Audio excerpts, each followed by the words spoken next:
Hey guys, it's Sandy. So let's talk intermittent fasting. It's actually one of my favorite subjects to talk about because it really did change my life. So I've got 4 tips for you, 4 tips to get you started on a good track for intermittent fasting. Maybe you're somebody who wants to lose weight, or maybe you need to get your blood sugar under control, or maybe you need to reduce inflammation in your body. And basically that would be all of us. We all need to reduce inflammation in our body. So if any of those are for you, listen to this video. 4 basic tips. You might be somebody who has never done this before, but needs to lose weight and wants to get started. Or you might be somebody that started and you have just fallen off the wagon. You're like, I've got to get back to this. So this is what has helped me. Number 1, best tip or beginner tip is you got to have an electrolyte if you're going to start intermittent fasting. And I say that because our bodies, whenever we start intermittent fasting, are trying to rid itself from toxins. We are used to eating when we get up in the morning, have breakfast, and then lunch, and maybe a snacks in between, and dinner, and maybe a bedtime snack. So our bodies are used to eating so much during the day.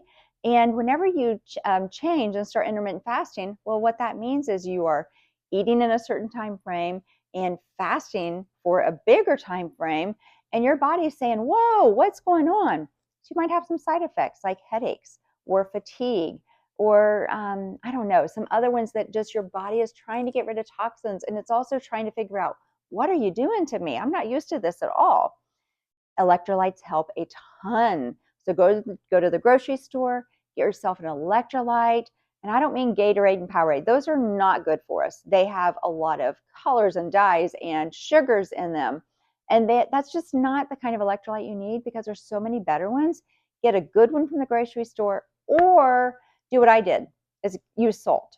And salt will help you so much. Not table salt. Table salt is the white stuff that's been bleached out and a few additives put back in. That's not good for you. But actual salt that God made. God knew what he was doing whenever he made salt, and he knew that, hey, it has the minerals that the human body actually needs. So it's got to be a good salt, like a Himalayan pink salt. A Celtic salt is good.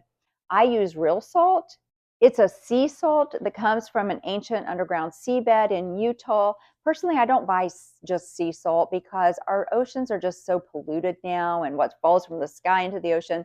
This one is an underground ancient bed that they found in Utah, so it's not exposed to the elements.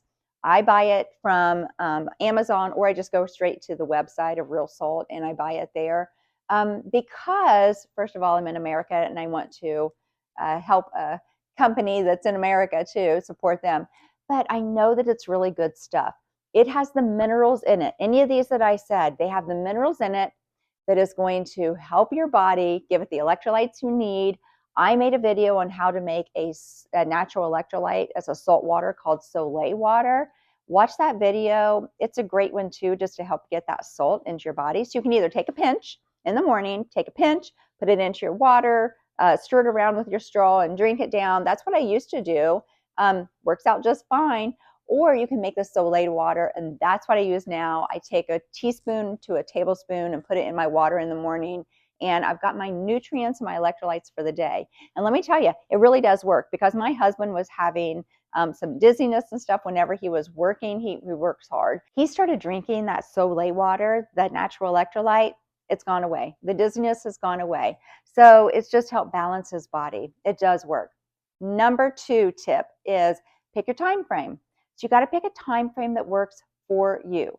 I do a 16 and 8 method. Personally, I think it works great. I know there's a lot of different time frame methods out there. I think 16 hours and 8 hours works best for a lot of people's lives. So it means I fast for 16 hours and I eat in an 8-hour window. So my window typically is between 11 a.m. and 7 p.m. and I don't eat past 7 p.m. Now that can switch up depending on the day. It might be 9 to 5 or 10 to 6 or 12 to 8. It might switch up, but that is my typical time window. Now that I've been doing this for like a year and a half, I switch it up some days, but that was a great beginning for me, and it worked for a long time. I was able to stay on that. It was great. Number 3 beginner tip is give yourself grace. Listen, intermittent fasting is a healthy way to lose weight, but it does take more time. I did not just start dropping scales or numbers off the scale real fast. It took a while for my body. Not everybody. Some people comment and they are losing weight really fast. I didn't. And so you need to give yourself some grace. You can't just do intermittent fasting a day or two and get on the scale and expect it to be down 5 pounds. It doesn't work that way. Your body is trying to get used to something new. You will lose the weight. Well, let me say this. It doesn't work for everybody. I do know that nothing works for everybody, but it does work for a ton of people. But it is slow, so give yourself grace in that, but also give yourself grace in if you mess up a day, it's okay. Don't just give up. Just go back the next day and keep doing what you're doing. And even that day, so let's say that you messed up and you ate something you weren't supposed to because you were supposed to be in a certain time frame. It's all right. Just keep on going. Stop eating at 7 p.m. that night still. The next day, get back onto your schedule. But this is the other thing, is you have to live life and enjoy life still. So if you're going out for dinner, a late dinner with your husband for a date night, or you're going out with some friends, and you're going to be eating late, it's fine. Enjoy that. You want to go have breakfast on Saturday morning with your kids? Have breakfast. Enjoy that. The next day, just get right back onto your schedule. And you don't have to count. Like if I eat at 10 p.m. at night with a group of friends, I don't count 16 hours until I can eat again. The next day, I just start eating 11 a.m. and do my regular schedule again. So give yourself grace, be kind to yourself. Don't just quit just because you mess up a day or two, because we're all mess up. Okay, and then fourth tip is there is no fad diet with intermittent fasting. That's the beauty of it.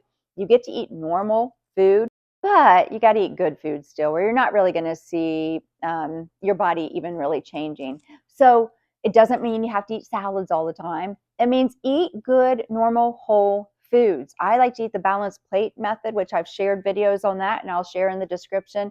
It is where a fourth of your plate is a protein, a fourth of your plate is a healthy carb with a healthy grain, something like that, and then half of your plate is vegetables. It's such an easy concept. It's such an easy way to look at your plate, and then you're getting really good nutrition. It's important to have healthy fats in your diet and to eat good whole foods. But it's an easy way to look at a plate and be like, okay, I've got all the nutrition I need here, and to still enjoy all the different food groups. Some people eat low carb and they do great at it. That wasn't for me because I just want to enjoy all the food I like, and I like carbs too. So it didn't work for me, but the balanced plate does. You got to eat good food, be able to have results, but also to feel good. If you want to feel good, you got to fuel your body with the good stuff. You can't put water in your gas tank and expect it to go far. You have to put fuel, gas in your car so it'll go. Same thing in your body. Fuel it with good food. Now, I'm not saying water's bad, because you should be drinking lots of water. Put that in your tank, also your tank called body. But it doesn't mean you can't have that occasional treat. Enjoy life, No, I don't have it every day. But it's just choose wisely and you're going to see results better. Okay, so those are just 4 beginner tips with intermittent fasting. I'm going to keep on sharing because I know this is going to help other people. You're going to lose weight. You're going to control your blood sugar. You're going to get rid of, you're going to reduce anyway, inflammation. You're going to feel so much better. That's all I have for now. Until next time, I'm out.